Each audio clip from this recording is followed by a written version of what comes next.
Welcome to Medicine Woman Tarot. This is going to be a future event reading. Please take what resonates and leave what doesn't. Excuse me. Father God, in the name of your Son, Jesus Christ, help me to give a clear and accurate reading for future event reading.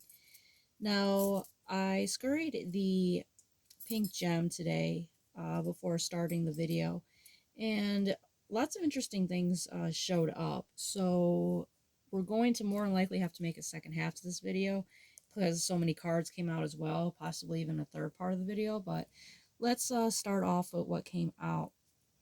Now, in the pink gem, what showed up was very beautiful, was the outline of Jesus. And his face didn't come in clearly, but it was just like the outline where I could see his hair, shoulder length, kind of wavy, and he had a crown of thorns on his head.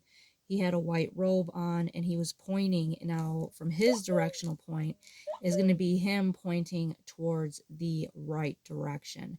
And he had on, like I said, a white robe. There was someone beside him, and I couldn't see that person. I could just see like a head, very like snow white colored hair, possibly wearing a crown. It just didn't come in very clearly, but he was pointing in the right direction, and trying to get the directional point here.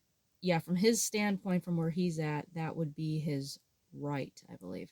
So what's interesting is he's pointing in this direction. There is a unicorn. Now, mind you, Jesus is in the sky, and there's a unicorn on the ground, and it's a white unicorn with a horn, like the traditional looking unicorn.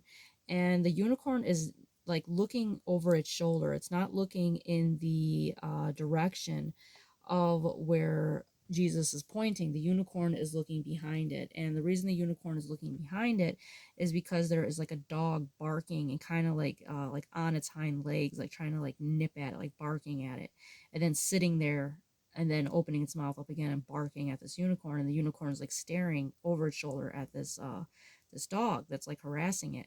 And then there was like a hawk that showed up. It was a bird that appeared to be like a hawk that was flying at the ear of the unicorn and was like trying to get its attention away from the dog and to look back on the path that Jesus was leading this unicorn down.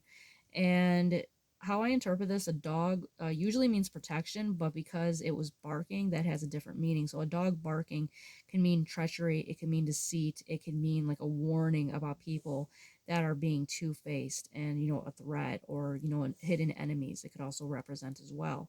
So what's interesting is, the unicorn is like looking at this, this dog, like, because it was irritating it. So it's letting you know here with this future events, as things are going to be progressing and as you're advancing on your path, on your divine path, you're going to have demonic energies that are going to come out of the woodwork to try to get you to look at them, to try to knock you off the divine path that Jesus is leading you on. There are going to be distractions. It's going to be coming from neighbors. It's going to be coming from people you don't know, friends, family, the people closest to you. They're going to start doing things that are to like aggravate you, to try to annoy you, to try to plant seeds of, their lies, their slander. All these things they're going to do. They're going to try to go on attack mode on you because they see that you're walking on a divine and pure path. So the reason the evil is starting to progress so much is because, I do believe we're at the end of days. So evil is going to try to, up their game up some, trying to ruin as many souls as it can. Now, the Bible verse that came out today is God saved you by his grace when you believed. So that's a beautiful card, that is coming out. Now, the next card out was the bats in the belfry. You can achieve great things. So they know that you could achieve great things. And what's interesting too is because it almost showed up in the crystal, it just didn't quite form fully, was there's like bats flying in the distance. So they could also represent enemies. So as you have this like great calling, you're going to have these demonic energies that are going to try to attack you because they know you have a deep and spiritual calling. You're fighting. It's like earth angels fighting the fallen angels, and that is exactly, what it's representing, what's going on. Now, like I said, the video is going to click off here shortly, so I will make the second half of the video. Now, the card that came out is the King of Chalices, and I cannot pronounce that name for the life of me. It's Nehemia. I'm sorry if I'm pronouncing that wrong. Rebuilding Jerusalem. So that could be something that is going to be taking place, very shortly too, as well, with this card coming out. but we will finish this in the